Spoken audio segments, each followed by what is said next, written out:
नमस्कार विद्यार्थी मित्रांनो, अश्वमेध नर्सिंग ट्युटोरियल्समध्ये आपलं सगळ्यांचं स्वागत आहे. मित्रांनो, काही दिवसाखालीच आपला एम.एच. नर्सिंग CET 2026-27चा रिझल्ट लागलेला आहे. बऱ्याच विद्यार्थ्यांना पर्सेंटाईल स्कोर हा चांगला आलेला आहे. बऱ्याच विद्यार्थ्यांना 50, 55, 60, 70, 80पर्यंत पर्सेंटाईल आलेला आहे. त्यापैकी बरेच विद्यार्थी असेही असतील ज्यांचा पर्सेंटाईल 95च्या पुढे असेल. तर अशा विद्यार्थ्यांसाठी जे नर्सिंगला ॲडमिशन घेऊ इच्छितात अशा विद्यार्थ्यांसाठी आजचा जो व्हिडिओ आहे तो मी या ठिकाणी घेऊन आलेलो आहे. हा व्हिडिओ शक्यतो कोणाकडं नसेल किंवा याबद्दल कोणाला इन्फॉर्मेशन नसेल, जी ॲडमिशन प्रोसेस आहे किंवा what after nursing CET result, म्हणजे नर्सिंग CETचा रिझल्ट झाल्यानंतर कोणकोणत्या स्टेप्स असतात ॲडमिशनच्या किंवा कशाप्रकारे ॲडमिशन होतं याबद्दल हा व्हिडिओ आहे. याच्यामध्ये तुमचे जे काही ॲडमिशनबद्दल डाऊट्स असतील ते मी याच्यामध्ये क्लिअर करण्याचा प्रयत्न करणार आहे. आणि जर तुमचे याच्या व्यतिरिक्त काय डाऊट असतील तर तुम्ही चॅनलला कुठल्याही व्हिडिओवरती किंवा एखाद्या व्हिडिओवरती या व्हिडिओवरती तुम्ही खाली कमेंट करू शकता. कमेंटमध्ये तुमचे डाऊट्स जे काय असतील ते मी क्लिअर करण्याचा प्रयत्न करेल. चला तर मग चालू करूया. जर तुम्ही चॅनलला नवीन असाल तर प्लीज चॅनलला लाईक करा, शेअर करा, तुमच्या मित्रांना, तुमच्या क्लासमेट्सला पाठवा, जेणेकरून त्यांना देखील नर्सिंगबद्दल वेळोवेळी अपडेट येत राहतील. आणि ही जी ॲडमिशन प्रोसेस आहे ती प्रोसेस तुमची पूर्ण होईपर्यंत मी या ठिकाणी डे बाय डे एक व्हिडिओ त्या ठिकाणी अपलोड करणार आहे. याच्यामध्ये तुमचे ॲडमिशन प्रोसेसपासून पार स्कॉलरशिपच्या फॉर्म भरण्यापर्यंतचे सगळे व्हिडिओ जवळपास साधारणतः 20 ते 25 व्हिडिओ या ठिकाणी होणार आहेत. तर तुम्ही त्यासाठी प्लीज चॅनलला लाईक करा, शेअर करा, सबस्क्राईब करा, म्हणजे जेणेकरून सगळे अपडेट तुम्हाला भेटतील. तर चला तर मग चालू करूयात. What after nursing CET result 2026-27, म्हणजे 2026-27ची जी काय अकॅडमिक इयरची CET आहे नर्सिंग CET ही झाल्यानंतर आता पुढं काय, आता रिझल्ट लागलेला आहे, बराच कालावधी झाला आहे, 8-10 दिवस झाले, तरी देखील पुढचं काही अपडेट भेटत नाही आहे. नीटची रिपीट परीक्षा होते, पण याचं काही राऊंडचं काही अपडेट आपल्याला भेटत नाही. तर अशा केसेसमध्ये हा जो व्हिडिओ आहे हा व्हिडिओ तुम्हाला शांत करण्यासाठी किंवा स्टेबल करण्यासाठी आहे. त्याच्यामध्ये आपण बघूयात काय काय पुढच्या प्रोसेस असतात, काय काय स्टेप्स असतात. यामध्ये कॅप राऊंड रजिस्ट्रेशन. आता तुमचा रिझल्ट लागलेला आहे, तुमच्यापाशी पर्सेंटाईल स्कोरचं स्कोर कार्ड आहे. अशा वेळेस पुढची स्टेप काय, याच्यामध्ये नर्सिंग CET जी आहे ती काय करेल, तुम्हाला या ठिकाणी नोटिफिकेशन देईल आणि कॅप राऊंड रजिस्ट्रेशनसाठी त्या ठिकाणी तुम्हाला बोलवलं जाईल. तर कॅप राऊंड रजिस्ट्रेशन जे असतं ते ऑनलाईन पद्धतीने असतं. जसं तुम्ही नर्सिंगचं CET रजिस्ट्रेशन केलं तसंच तुम्हाला कॅप राऊंडसाठी पण डबल एकदा रजिस्ट्रेशन करायला लागतं. तर ते रजिस्ट्रेशनची फीस साधारणतः online fees payment, next step आहे ऑनलाईन पेमेंट. आता ऑनलाईन पेमेंटमध्ये साधारणतः कॅप राऊंडची रजिस्ट्रेशन फीस असते 1000 रुपये. याच्या अगोदरचे जे काही राऊंड झाले 2-3 वर्षामध्ये 1000 फीस होती, परंतु यावर्षी किती असेल माहीत नाही, त्याचा आणखी अपडेट आलेलं नाही, परंतु साधारणतः 1000च्या पुढे फीस नसेल असं वाटतं. त्यामुळं कॅप राऊंडच्या रजिस्ट्रेशनसाठी 1000 फीस आपल्याला जवळपास ऑनलाईन पे करायची आहे. जे विद्यार्थी कॅटेगरीमध्ये आहेत त्यांच्यासाठी 1000 रुपये फीस आहे. रिझर्व ओपन कॅटेगरीचे आहेत त्यांच्यासाठी 1000 फीस आहे. त्यानंतर दुसरं आहे अपलोड ओरिजिनल डॉक्युमेंट्स. ठीक आहे. यानंतर नेक्स्ट असतं तुमचे डॉक्युमेंट्स ओरिजिनल अपलोड करायचे असतात. आता कॅप राऊंड रजिस्ट्रेशनसाठी तुम्ही कुठल्या कॅटेगरीमधून येता, काय येता, या सगळ्या गोष्टी, तुमचं अकॅडमिक जे काही डॉक्युमेंट्स असतील, 10वीचं मार्कशीट, 12वीचं मार्कशीट किंवा तुमचं caste non criminal caste validity certificate, हे सगळे सर्टिफिकेट्स तुम्हाला त्या ठिकाणी काय करायचे आहेत, ओरिजिनल डॉक्युमेंट अपलोड करायचे आहेत. कधी, ज्यावेळेस तुम्ही कॅप राऊंडचं रजिस्ट्रेशन करता त्यावेळेस. ठीक आहे. त्यानंतर ऑनलाईन डॉक्युमेंट व्हेरिफिकेशन त्या ठिकाणी तुमचं ऑटोमॅटिक त्या ठिकाणी वेबसाईट करत असते. तर ऑनलाईन डॉक्युमेंट व्हेरिफिकेशन त्या ठिकाणी होतं. आता या ठिकाणी डॉक्युमेंट अपलोड करताना तुम्हाला व्यवस्थित काळजी घ्यायची आहे, कारण बरेच विद्यार्थी काय करतात, चुकीचे डॉक्युमेंट अपलोड करतात. दुसऱ्या कोणाच तरी मित्राचे डॉक्युमेंट मोबाईलमध्ये असतात तेच अपलोड करतात. किंवा बऱ्याच वेळेस काय होतं, त्यांना भीती असते मित्रांना, किंवा मी या ठिकाणी चुकीचं डॉक्युमेंट अपलोड केलं आहे मग काय होईल. कारण त्या ठिकाणी तुम्हाला तो जो फॉर्म एकदा क्लोज केला कॅप राऊंडचा रजिस्ट्रेशन एकदा क्लोज झालं, तुम्ही तो एडिट करू शकत नाही. त्यामुळं अपलोड करताना खूप ध्यान देऊन अपलोड करायचं आहे. बऱ्याच विद्यार्थ्यांकडं डॉक्युमेंट्स नसतात, जसं की नॉन क्रिमिनल सर्टिफिकेट आहे. विद्यार्थ्यांना माहीतच नसतं की नॉन क्रिमिनल सर्टिफिकेट खरंच लागते की नाही लागतं. किंवा बऱ्याच मोस्ट ऑफ विद्यार्थ्यांकडे कास्ट व्हॅलिडिटी सर्टिफिकेट नसतं. ठीक आहे. तर असे डॉक्युमेंट्स असतात. हे डॉक्युमेंट्स अपलोड करताना थोडंसं प्रॉब्लेम होतो. त्यामुळं मी एक 8 दिवसापूर्वीच त्या ठिकाणी एक व्हिडिओ अपलोड केलेला आहे, ज्याच्यामध्ये नर्सिंग ॲडमिशनसाठी लागणारे महत्त्वाचे डॉक्युमेंट्स त्या ठिकाणी मी सांगितलेले आहेत. तर तुम्ही एकदा कृपया तो जाऊन व्हिडिओ बघा. त्याच्यामध्ये तुम्हाला सगळे डॉक्युमेंट्स भेटणार आहेत. तुम्ही ते डॉक्युमेंट तुमच्यासोबत ठेवा, मगच तुमच्या राऊंड प्रोसेसला लागा. ठीक आहे. यामध्ये अपलोड ओरिजिनल डॉक्युमेंट्स, तुम्हाला सगळे ओरिजिनल डॉक्युमेंट अपलोड करायचे आहेत. त्यानंतर ऑनलाईन डॉक्युमेंट व्हेरिफिकेशन, तुमचं जे डॉक्युमेंट व्हेरिफिकेशन ते ऑनलाईन होईल. त्यानंतर publication of provisional merit list, ठीक आहे. एकदा का तुम्ही कॅप राऊंड रजिस्ट्रेशन केलं, कॅप राऊंड रजिस्ट्रेशनसाठी साधारणतः तुम्हाला 4 ते 5 दिवसाचा टाईम दिला जातो. त्या टायमिंगमध्ये तुम्हाला कॅप राऊंडचं रजिस्ट्रेशन करायचं असतं, ऑनलाईन फीस पे करायची असते. आणि जर समजा बऱ्याच विद्यार्थ्यांचं काय होतं, कॅप राऊंडला रजिस्ट्रेशन होत नाही, अशा विद्यार्थ्यांना पुन्हा एकदा तारीख वाढवून दिली जाते. मोस्ट ऑफ वेळेस त्याच्या अगोदर दरवर्षी एक वेळेस एक्सटेन्शन तारखेचं भेटतं. तर जे विद्यार्थी समजा गडबड करतात कॅप राऊंडला रजिस्ट्रेशन करण्यासाठी, त्या विद्यार्थ्यांनी आरामशीर त्या ठिकाणी शेवटच्या दिवसापर्यंत कॅप राऊंड रजिस्ट्रेशन करून घ्यायचं आहे. त्यानंतर कधी तारीख मोस्ट ऑफ वेळेस तारीख वाढतेच शक्यतो, तर ती तारीख नाही वाढली तर तुमचा लॉस होऊ शकतो. त्यामुळं शक्यतो अगोदर करण्याचा प्रयत्न करा. तर एकदा का तुम्ही रजिस्ट्रेशन केलं की त्यानंतर publication of provisional merit list, तुम्ही ज्या विद्यार्थ्यांनी त्या ठिकाणी कॅप राऊंडला रजिस्ट्रेशन केलेलं आहे अशा सगळ्या विद्यार्थ्यांची त्या ठिकाणी इन्फॉर्मेशन घेऊन तुमची मेरिट लिस्ट त्या ठिकाणी लावली जाते. म्हणजे तुमचे हायेस्ट मार्क्सनुसार लोएस्ट मार्कपर्यंत तुमची जी काय मेरिट असतं त्या ठिकाणी लावलं जातं, वेबसाईटला अपलोड केलं जातं. त्यानंतर पब्लिकेशन ऑफ सीट मॅट्रिक्स, आणि ज्यावेळेस तुमचं मेरिट लिस्ट अपलोड होते वेबसाईटला त्याच वेळेस सीट मॅट्रिक्स देखील त्या ठिकाणी वेबसाईटवरती कॉलेजचं अपलोड केलं जातं. म्हणजे कुठल्या कॉलेजला किती वॅकन्सीज आहेत, ओपन कॅटेगरीसाठी किती सीट आहेत, रिझर्व्ह कॅटेगरीसाठी किती सीट आहेत. म्हणजे गव्हर्नमेंटचे 16 कॉलेज आहेत, 16 कॉलेजमध्ये तुम्हाला तुमच्या कॅटेगरीला किती सीट्स त्या ठिकाणी अवेलेबल आहेत, EWसाठी किती, NTसाठी किती सीट्स आहेत, ठीक आहे, OBCसाठी किती सीट्स आहेत, ओपनसाठी किती रिझर्व्ह आहेत, आणि बाकी प्रायव्हेट कॉलेजमध्ये मॅनेजमेंट कोट्यामधले जे काही 15% सीट्स असतात तर ते किती सीट्स त्या ठिकाणी प्रत्येक प्रायव्हेट कॉलेजमध्ये रिझर्व्ह आहेत, तर ते सगळं त्या ठिकाणी दाखवलं जातं. म्हणजे साधारणतः 50ची इंटेक असेल तर 40-42 सीट त्या ठिकाणी तुम्हाला राऊंडसाठी अवेलेबल असतात, आणि बाकीचे 6-7 सीट जवळपास कॉलेज मॅनेजमेंटसाठी ठेवतं. परंतु बरेच कॉलेजेस आजकाल जे स्टँडर्ड कॉलेज आहेत ते कॉलेज शक्यतो त्यांची सीट आहे ती दाखवतात, पूर्णपणे राऊंडसाठी ठेवून जातात, जास्त करत नाहीत. किंवा बरेच कॉलेज काय करतात की मॅनेजमेंट कोट्यासाठी ठेवत नाहीत, कारण त्यांचे ॲडमिशन तेवढे कंप्लीट होत नाहीत. ठीक आहे. तर असे सीट त्या ठिकाणी सीट मॅट्रिक्स असतं ते सगळं त्या ठिकाणी पब्लिश केलं जातं, वेबसाईटवरतीच असतं ते. त्यानंतर नेक्स्ट आहे publication of final merit list. ठीक आहे. ज्यावेळेस तुमची प्रोव्हिजनल मेरिट लिस्ट अपलोड होते त्यानंतर त्याच्यामध्ये काय तुमच्या चुका असतील, वेबसाईटमध्ये काय तुमच्या मेरिट लिस्टमध्ये काय चुका असतील तुम्ही त्यांना निदर्शनास आणून द्यायचं आहे.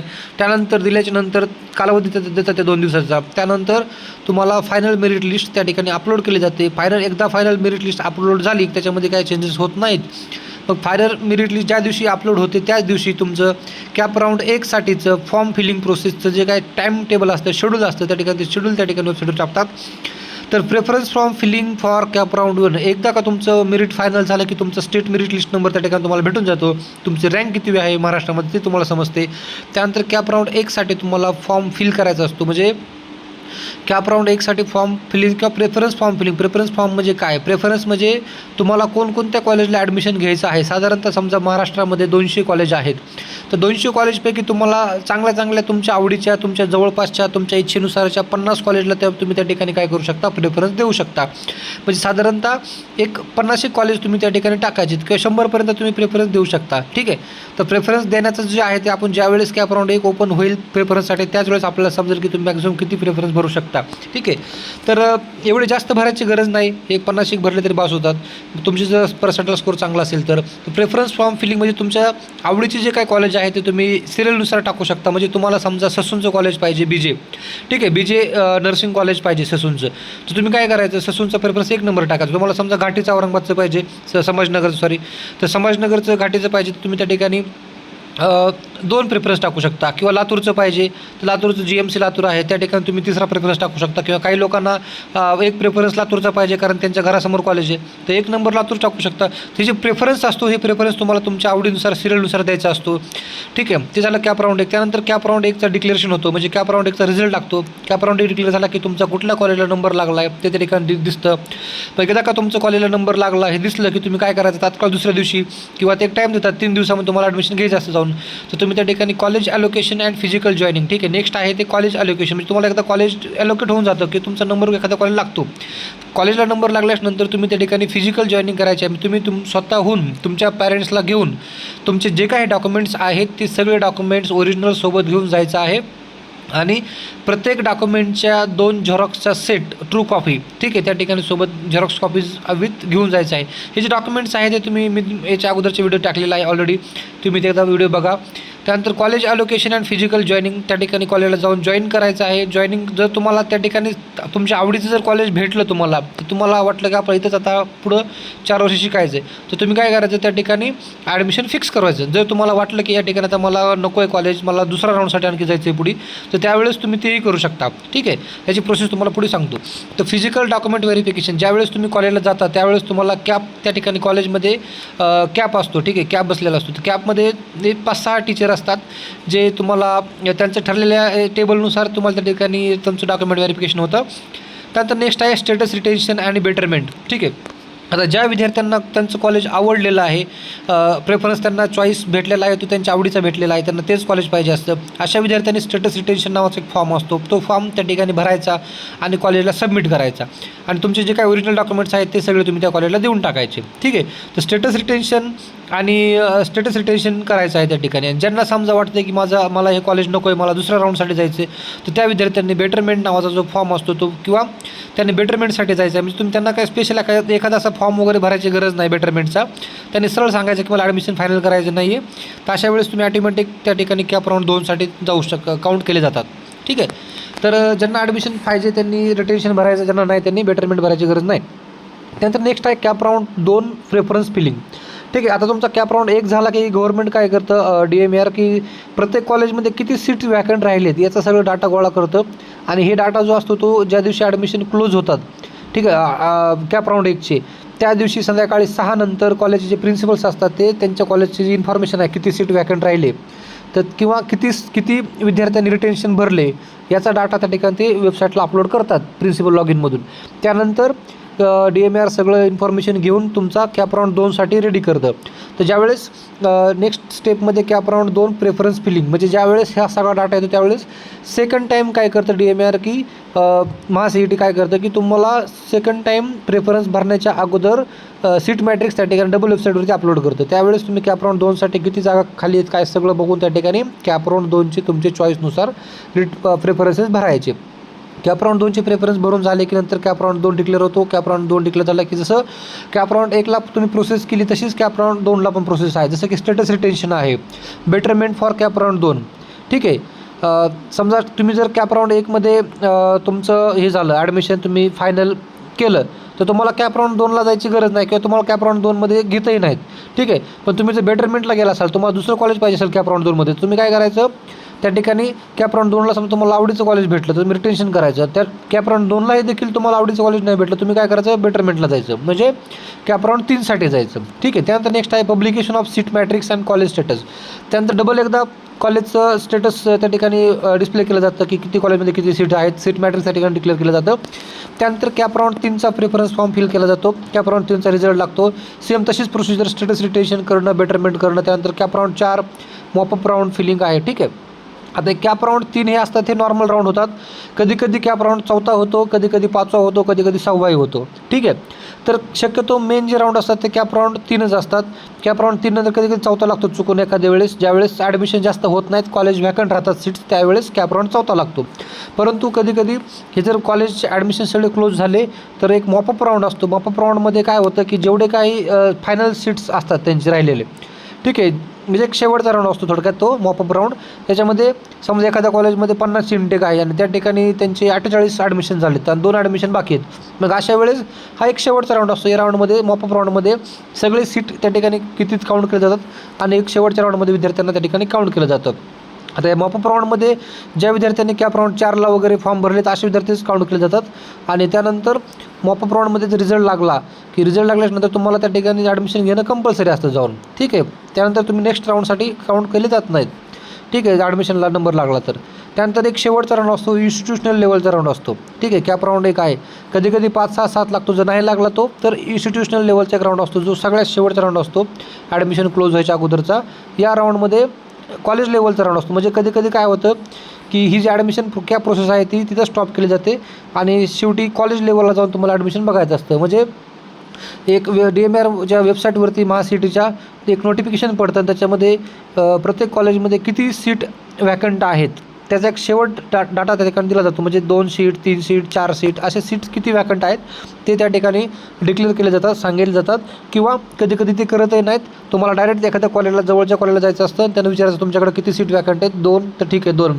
मग समजा एखाद्या एक्झाम्पल सांगू आपण, सिंहगड कॉलेज ऑफ नर्सिंग आहे, सिंहगडच्या कॉलेजमध्ये 5 सीट वॅकंट राहिले शेवटच्या राऊंडसाठी, आणि त्या ठिकाणी तुम्ही 15 जणांनी जाऊन इन्क्वायरी केली की 5 सीट आणि 15 लोक गेले, तर मग ते काय करतात, तुमच्या 15 लोकांमध्ये ज्यांचे नंबर जास्त, ज्यांना मार्क्स जास्त कॅटेगरीनुसार, रिझर्व कॅटेगरीनुसार त्या ठिकाणी काय करतात, त्यांना ते सीट देऊन टाकतात. त्याला आपण म्हणतो इन्स्टिट्यूशनल लेवलचा राऊंड किंवा कॉलेज लेवलचा राऊंड. तर या लेवलच्या राऊंडमध्ये जे विद्यार्थी रिझर्व कॅटेगरीमधले आहेत, परंतु अशा विद्यार्थ्यांनी ॲडमिशन घेतलं आहे, अशा विद्यार्थ्यांना स्कॉलरशिप भेटत नाही. SC ST जर सोडले तर बाकीच्या विद्यार्थ्यांना त्या ठिकाणी त्या राऊंडमध्ये ॲडमिशनला स्कॉलरशिप भेटत नाही. त्यामुळं तुम्ही शक्य होईल तेवढं कॅप राऊंड 1 2 3 4 याच्यामध्येच तुमचं ॲडमिशन फायनल करायचं आहे. जे विद्यार्थी रिझर्व कॅटेगरी विशेषतः OBC आणि VJNT वाले विद्यार्थी यांनी शक्य झालं तर अगोदरच ॲडमिशन त्या ठिकाणी क्लोज करायचं आहे. ठीक आहे, ही झाली कॅप राऊंड प्रोसेस आहे, कशी होते काय होते ॲडमिशन प्रोसेस आहे, याच्याबद्दल हा व्हिडिओ आहे. याच्यामध्ये सांगण्याजोगं खूप काय कंटेंट आहे, परंतु व्हिडिओ खूप मोठा होतो आहे आणि वेळ अपुरा आहे. याच्यामुळं शॉर्टमध्ये मी थोडासा कव्हर करण्याचा प्रयत्न केला आहे. जर तुमच्या याच्यामध्ये खूप सारे डाऊट्स असतील तर व्हिडिओमध्ये कमेंट करा, तुम्हाला कमेंटचं प्रॉपर व्यवस्थितरित्या पूर्णपणे समाधान केलं जाईल. जर व्हिडिओ चांगला वाटला तर प्लीज लाईक करा, शेअर करा, तुमच्या मित्रांना पाठवा, जेणेकरून त्यांनाही समजेल नर्सिंग प्रोसेसबद्दल, आणि सबस्क्राईब करा. धन्यवाद.